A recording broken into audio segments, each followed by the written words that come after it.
Amazing indeed.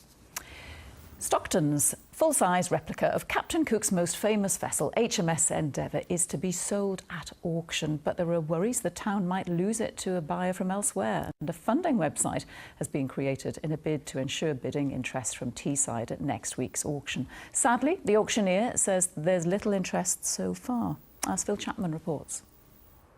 Currently berthed on the River Tees, just a few miles from Captain James Cook's birthplace, Stockton's replica of the Endeavour is one of just two in the world. The other is in Australia, where Captain Cook landed in 1770 on board the Whitby-built ship. The replica is in a landlocked berth, but could be transported into open water if a buyer wanted her moved elsewhere. Some people on Teesside want to avoid that happening. In the next 7 days, if everybody wants to throw lots of money at the crowdfunding, we can do it as the not-for-profit that we decided we'd like to. That would be even better. That would be fantastic if half a dozen of our local big businesses would get together and make a consortium to take it on and keep it here.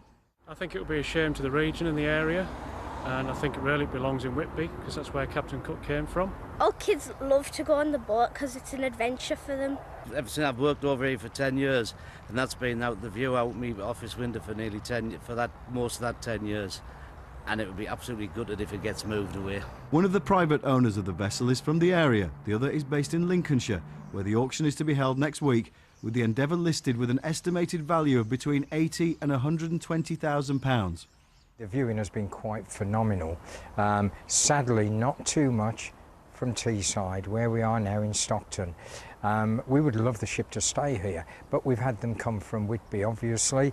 We've had them come from London, Southampton, and they've all been and viewed it and very impressed with it. But the big stumbling block for anybody out there who'd be interested at a late date to buy is you're talking 150 to 250,000 to move it from where it is into seawater. Well, people interested in buying the replica of the Endeavour will be bidding online and in person at unique auctions in Lincoln from 9 o'clock next Monday. Phil Chapman, BBC Look North, Stockton.